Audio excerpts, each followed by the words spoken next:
2020년 12월 마지막 금요 기도회입니다. 2020년도 금요 기도회 마지막 기도회인 셈입니다. 지금까지도 은혜를 베풀어 주셨는데 오늘 이 밤에도 하나님께서 크신 은혜를 내려줄 줄로 믿습니다.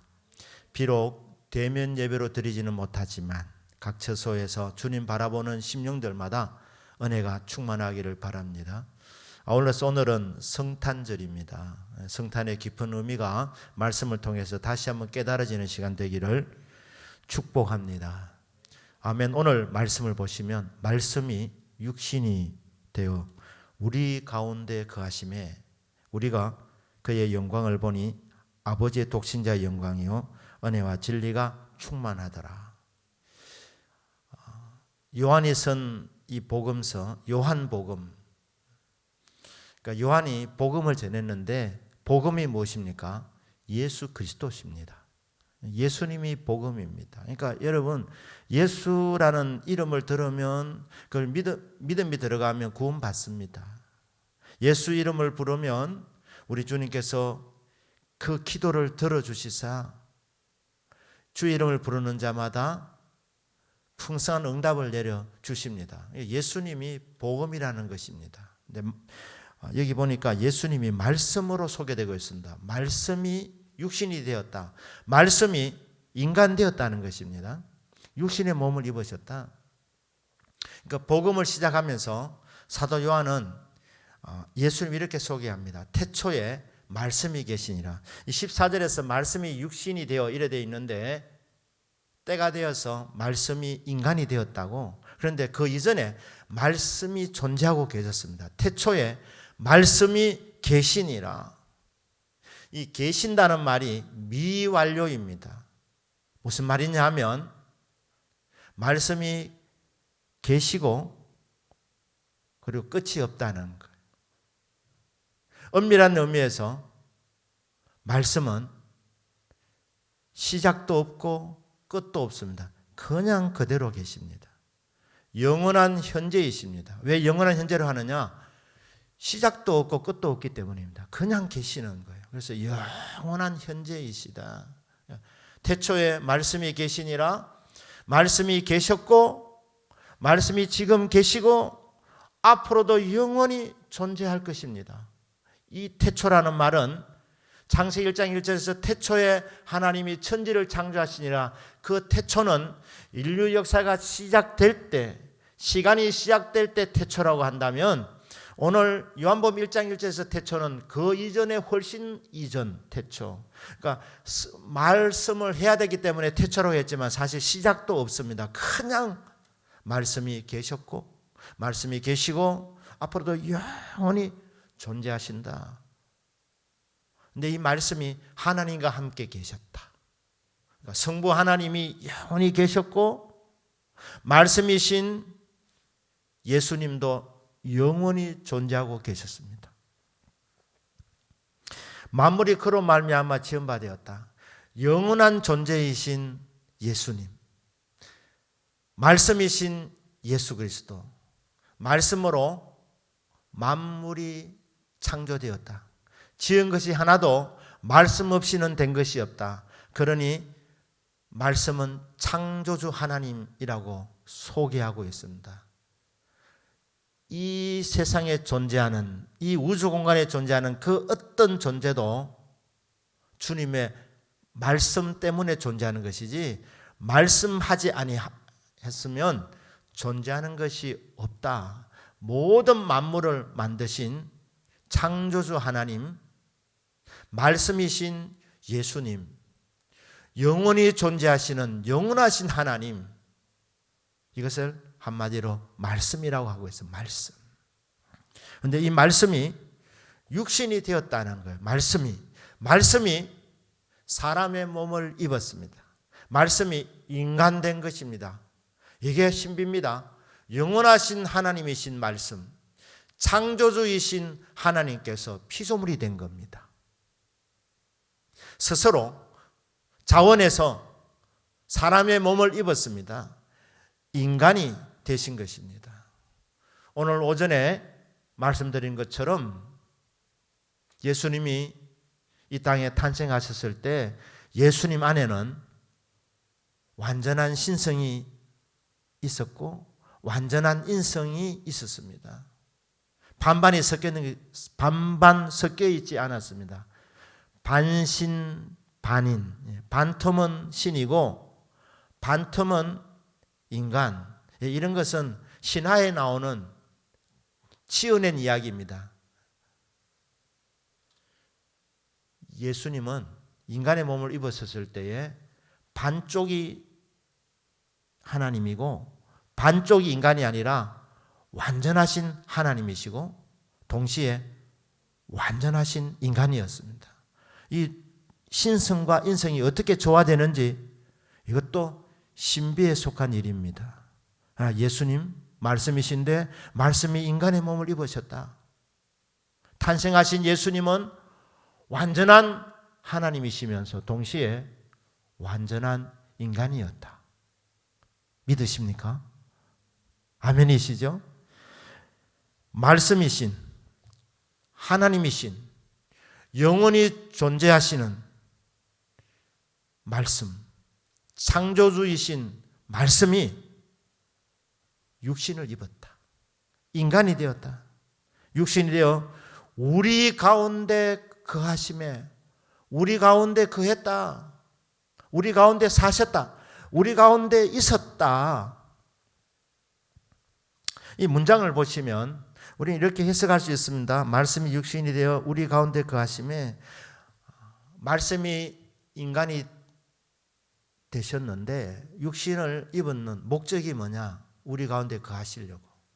그러니까 말씀이 육신이 되신 목적은 우리와 함께 살기 위해서였다는 거예요. 우리 가운데 거하시기 원하시는 목적으로 육신이 되셨다. 조금 달리 말하면 결과입니다. 말씀이 육신이 되어 그 결과로 우리 가운데 거하시게 되었다. 제2위의 하나님이신 예수님께서 인간을 너무너무 사랑하셔서 죄로 말미암아 지옥 가게 될 인생들을 불쌍히 여겨주시고 이 땅 살아가면서 고난과 고통 속에 살아가는 모습들을 보시면서 주님 인간 되고 싶어 하신 거예요. 함께 아픔을 맛보시려고 시련과 고난을 같이 겪기 원하셔서 이 목적을 갖고 인간이 되셨고 인간이 되시는 말미암아 예수님의 소원이 이루어졌다. 예수님 인간 되신 목적이 이루어졌다. 그 소원대로 예수님이 인간이 되시더니 영원한 존재이신 창조주 하나님께서 인간이 되시더니 그 소원대로 그 결과대로 우리 가운데 거하셨다. 우리 가운데 사셨다는 거예요.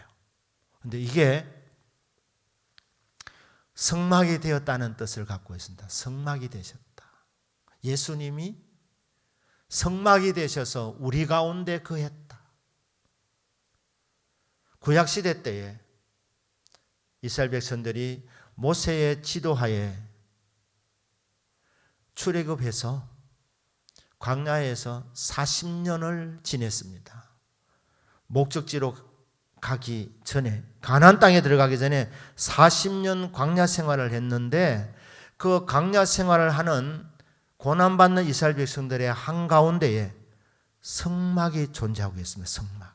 성막은 성막을 중심으로 동서남북의 각 세 지파씩 그리고 레위인은 또 이렇게 중간에서 성전을 섬기는 일을 이렇게 했었습니다.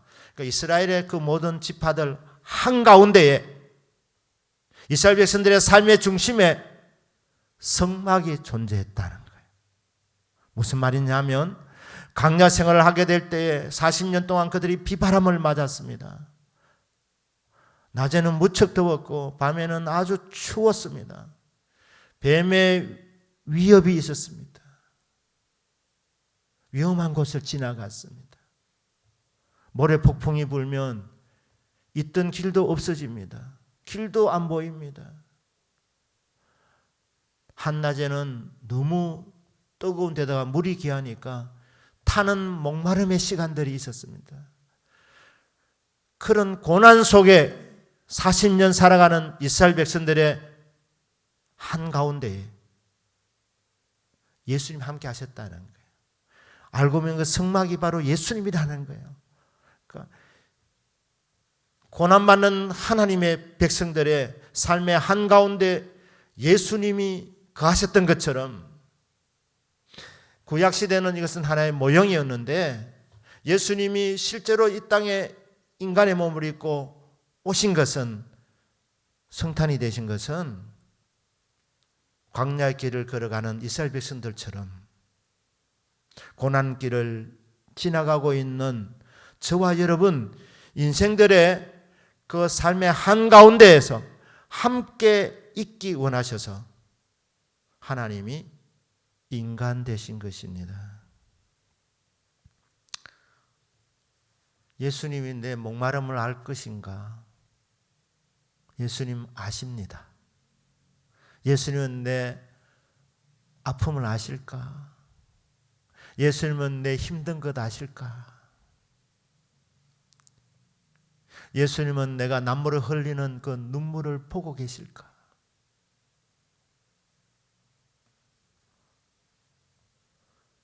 (40년) 동안 이스라엘 백성들의 한가운데에 성막으로 함께 하셨던 그 주님께서 지금도 저와 여러분의 삶 속에 함께 하심을 믿으시기를 주님의 이름으로 축복합니다. 성탄은 이것을 확실하게 보여주시고자 하나님이 사람의 몸을 입은 놀라운 사건입니다. 영원하신 말씀이, 창조주인 말씀이 사람의 몸을 입어서 우리와 함께 하셨다. 우리 가운데 거하심에 우리가 그의 영광을 보니 아버지의 독생자의 영광이요 은혜와 진리가 충만하더라. 믿음의 눈을 열어서 말씀이신 예수님을 고백하라는 거예요. 예수님이 나와 함께 하시는 분입니다. 예수님은 나의 주님이시고 나의 하나님이십니다. 예수라는 이름의 뜻이 구원자입니다. 예수님 나의 구원자이십니다. 나는 죄인입니다. 이 죄인을 받아주시고 저를 구원하여 주시옵소서. 이렇게 믿으면 어떤 일이 일어나느냐? 요한복음 1장에서 적어도 두 가지 일이 일어난다고 합니다. 첫째는 영접하는 자, 곧 그 이름을 믿는 자들에게는 하나님의 자녀가 되는 권세를 주셨으니, 예수의 이름을 부르는 자, 나의 구원자라고 이렇게 고백하는 인생, 어떤 일이 일어납니까? 하나님의 자녀가 되는 겁니다. 이것은 혈통으로 된 것도 아니고 육정으로 된 것도 아니고 사람의 뜻으로 된 것도 아니랍니다. 오직 하나님께로부터 난 자들이라. 그때에 거듭난다는 거예요. 이미 난 존재이기 때문에 영적으로 다시 나는 것, 거듭나게 되는 것입니다. 하나님의 자녀가 됩니다. 누가 거듭납니까? 누가 하나님의 자녀가 됩니까? 예수님을 함께 하시고자 하는 그 예수님을 마음에 모시는 사람, 영접하는 자, 그 이름을 믿는 자, 예수 이름을 믿는 자, 하나님의 자녀가 되는 권세를 받습니다. 그리고 믿는 자에게 또 다른 축복이 뭡니까? 믿는 자가 주님의 영광을 보게 되는 거예요. 예수님이 내 안에 들어오실 때, 예수님이 누구이십니까? 말씀이 육신되어서 우리 가운데 거하시는 분일 뿐 아니라 이분은 하나님이라는 것, 전능자라는 것, 이것을 우리는 알게 됩니다. 보게 됩니다. 요한복음 11장 40절이죠. 네가 믿으면 하나님의 영광을 보리라. 누가 예수님이 단순한 인간이 아니라 완전한 하나님이며 그러면서 동시에 완전한 인간이라는 것을 알게 되느냐? 육신을 입은 사람으로 오셨지만 그러나 예수님은 완전한 하나님이라는 이 하나님의 영광을 누가 보느냐? 예수님을 영접하는 자, 예수님 믿는 자만이 예수님의 영광을 보게 된다는 것입니다. 그렇기 때문에 여러분이 성탄절은 주님이 왔다 가셨구나, 이 땅에 오셨다가 33년을 사시고 십자가에 죽으시고 부활하셨구나, 그 고백찬으로 끝나는 것이 아니고 예수님이 나의 주님이십니다, 나의 하나님이라 고백하게 될 때 우리는 주님의 영광을 보게 된다는 거예요. 이 땅에서부터. 죽은 나사로가 4일 만에 다시 솟성게 되는 이 기적을 보게 되는데, 어떻게 이 기적을 보게 되느냐? 그 기적을 통해서 예수님의 그 능력, 예수님의 그 신성, 예수님의 영광을 보게 되었는데, 예수님이 마리아와 마르다에게 말했지 않습니까? 네가 믿으면 영광을 보게 될 것이다. 그러니까 여러분, 성탄절, 저희 집에서도 아내하고 어제 케이크 하나 먹었습니다. 예수님의 생신을 축하하면서, 주님 생신인데 우리가 이렇게 케이크를 먹어서 될지 누가 또 갖다 줬기 때문에 그래 하면서 참 예수님 생신을 축하드립니다 이렇게 했지만, 예수님의 그 탄생을 기념하고 축하할 뿐 아니고 한 더 나아가서 신앙 고백하는 시간입니다. 예수님은 나의 주님이시고 나의 하나님이십니다. 여러분, 이 고백하게 될 때 내가 거듭난 것을 알게 되고 하나님의 자녀가 되었다는 것을 우리 가슴 속에서 확정이 되어지는 겁니다. 아울러서 이 복잡다단하고 문제 많은 세상 속에서 예수님의 영광을 보게 된다는 거예요. 예수님의 능력을 보게 된다는 것입니다. 이 영광이 어떤 영광이냐? 아버지의 독생자의 영광이다. 아버지의 하나뿐인 독생자. 인간적인 측면이 있지만 그럼에도 불구하고 하나님이신 그 아버지의 독생자의 영광, 이 신성을 말하고 있는 것이죠. 아버지의 독생자의 영광을 보게 됩니다. 그리고 은혜와 진리가 충만하더라. 그 예수님에게서 은혜가 한량없이 쏟아져 나옵니다. 예수님에게서 진리가 한량없이 쏟아져 나오게 되는 것. 이걸 누가 보느냐? 믿는 자만이 보고 믿는 자만이 체험할 수 있게 된다는 것입니다. 그러면 예수님께서 이 땅에 오신 목적이 우리 가운데 거하시려고, 우리와 함께 고난을 맛보시고자, 슬픔을 경험하시고자 이 땅에 오셨다는 거예요. 그런데 그 목적은 단순히 함께 있기 위함이 아니라 고난 속에 살아가는 저와 여러분, 모든 인생들, 특별히 성도들을 돕기 위해서, 진짜 도와주려면 아픔을 알아야 되기 때문에. 암에 걸린 분들을 위로해 줄 때, 암을 겪어보지 않은 사람이 위로해 주는 것보다 암에 걸려서 투병해서 고침받은 사람들이, 암병에 걸린 사람들의 그 마음의 고통, 그 받았던 충격, 그 생각들을 본인이 먼저 겪어보았기 때문에 그때 주는 위로는 정말 실질적인 도움이 됩니다. 실질적인 위로가 됩니다. 그러니까 예수님이 우리의 모든 아픔을 이해하시고 우리의 진정한 도움이 되시고자 주님은 이 땅에 오셔서 인간으로 사시면서 인간의 겪을 모든 고통과 시련과 아픔을 체험하신 것입니다. 그래서 고난 속에 있는 인생들을 돕고자 하는 것입니다. 히브리서 2장 18절이죠. 그가 시험을 받아 고난을 당하셨은즉 시험 받는 자들을 능히 도우실 수 있느니라.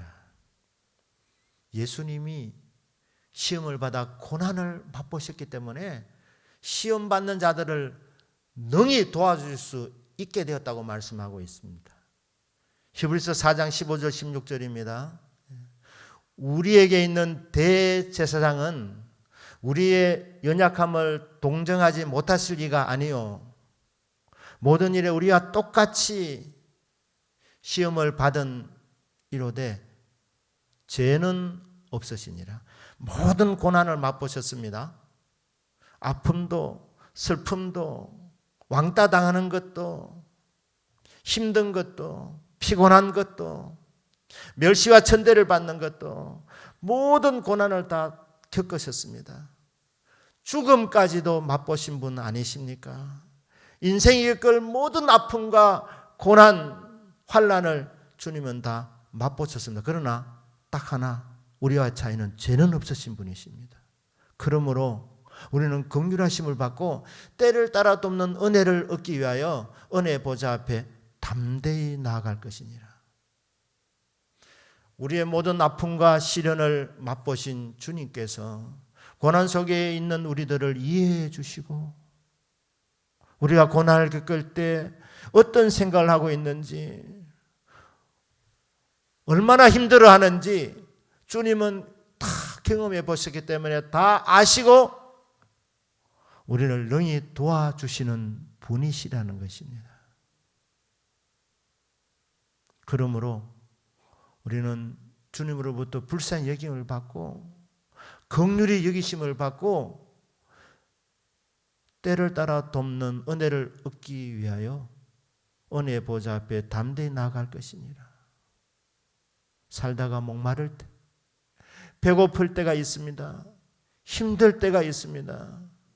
남 모르는 쓰라린 눈물을 흘릴 때가 있습니다. 실패를 맛볼 때가 있습니다. 안 될 때가 있습니다. 오해받을 때가 있습니다. 멸시와 천대를 받을 때가 있습니다. 너무 고단하고 힘들 때가 있습니다. 이 모든 상을 다 아시는 주님께서 이 땅에 오셔서 왜 그런 고난을 맛보려고 하셨는가? 우리와 함께 가시기 위해서이고 한 걸음 더 나아가서 때를 따라 돕는 은혜를 베풀어 주시려고 모든 상을 경험해 주신 줄로 믿습니다. 우리를 돕기 위해서 고난받으신 주님, 우리가 해야 될 일은 모든 상황 속에서 때에 맞는 때를 따라 돕는 은혜를 받고자 은혜 보좌 앞으로 믿음으로 담대히 나가는 일입니다. 아픈 자는 아픈 자의 모습으로 나가시기를 바랍니다. 힘들면 힘들다고 그렇게 말씀하시길 바랍니다. 괴로울 때, 연약할 때,